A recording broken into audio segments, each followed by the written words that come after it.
This is a short video to help describe for you how to begin to build your learning contract. And it can feel overwhelming at first, but if we go through some steps, it can hopefully make it easier to help you understand what the process is. So let's take a look at some steps for how to build your first learning contract. First, it would be really important to read through the sections in your learner workbook that relate to your learning contract. Read them through, highlight them, read them through a couple of times if need be, so that you get a sense of what it's about and what it's for.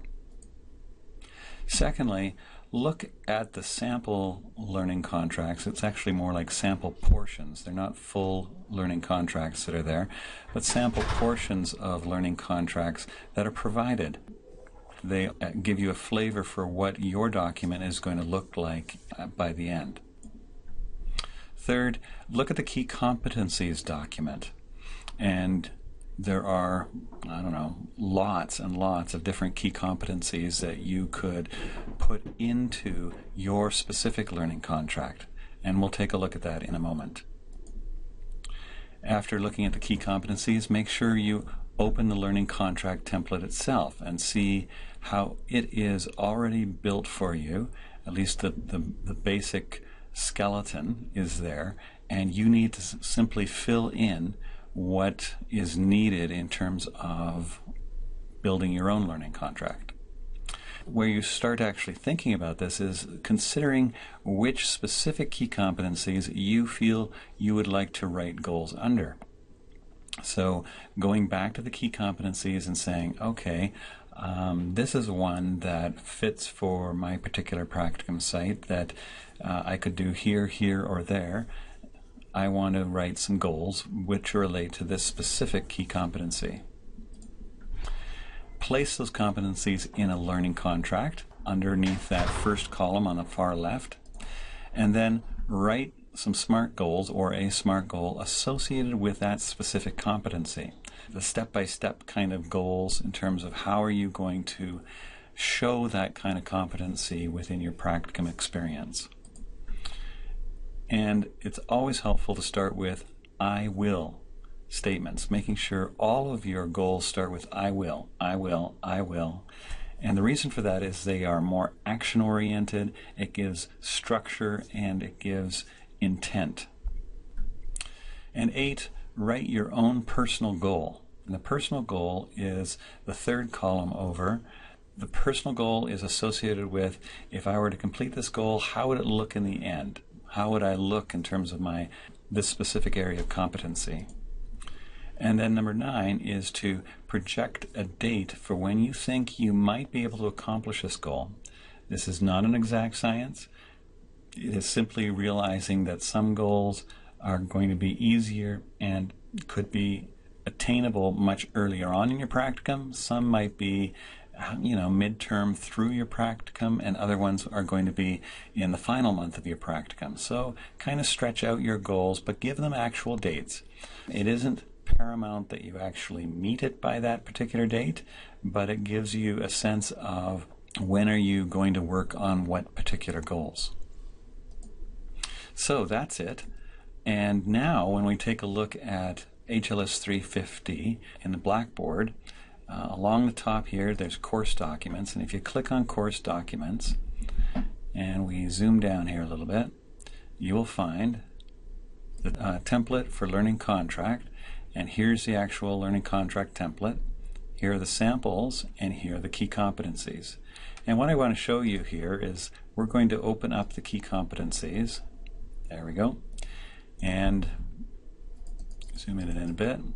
And you can see, of course, that there are clinical competencies in terms of counseling clients, demonstrating effective counseling skills, work with the therapeutic process, facilitating groups, developing personal professional self. There's all these different areas, and there's a variety of competencies. Each one of these lines is a different separate competency, and there's many of them. Obviously, you cannot do every single competency in your learning contract. That's not the idea, but it is to find somewhere between 30 and certainly no more than 40 specific kind of goals and areas that you are going to work on. So you can choose which ones and which specific competencies make sense for your particular practicum site. Now, some of you may say, well, I'm not sure when I'm going to be able to do this or that exactly. Some particular competencies, for example, like counseling when establishing a therapeutic relationship, that could happen in a variety of contexts. That could happen in a group context, individual context. So it doesn't matter where exactly it happens. Don't think of your competencies having to relate exactly to events that you're going to be involved in, but that you are going to do these competencies within certain activities that you can do.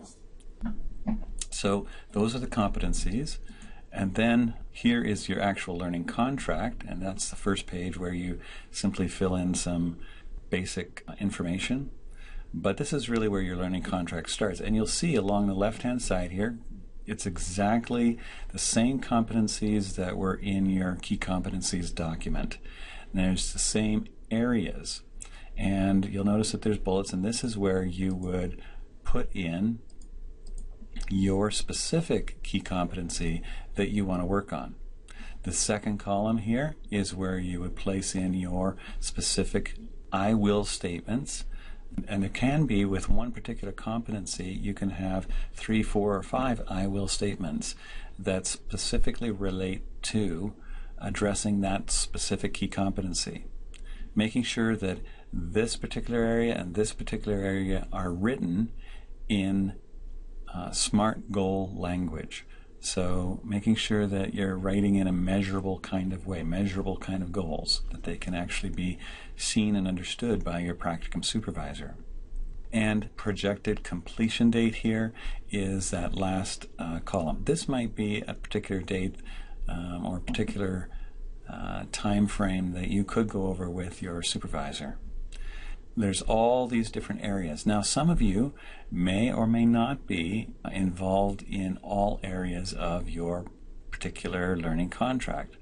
So as a result, you may not have areas, for example, in the area of prevention.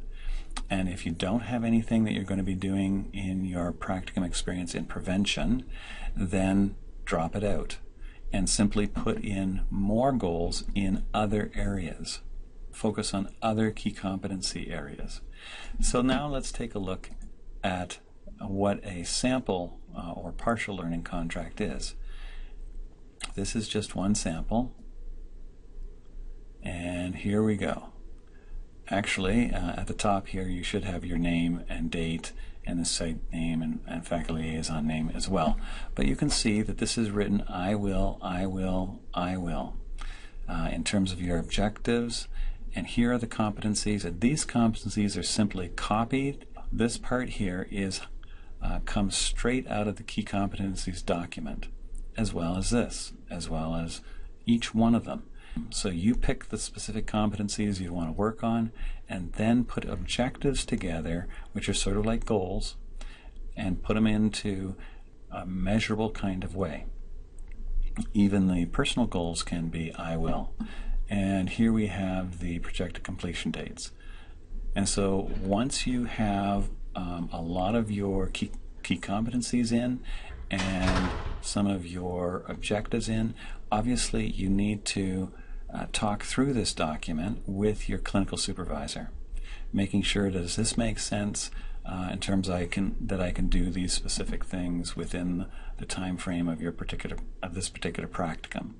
And you can see some of them, understanding change process, that this is a fairly long kind of goal. And that's okay. It can stretch out, not a problem. And in terms of all of the steps associated with writing your particular learning contract. I hope this has been helpful to you, and if you have questions, please don't hesitate to talk to your faculty liaison in terms of how to put this together for yourself. Thanks.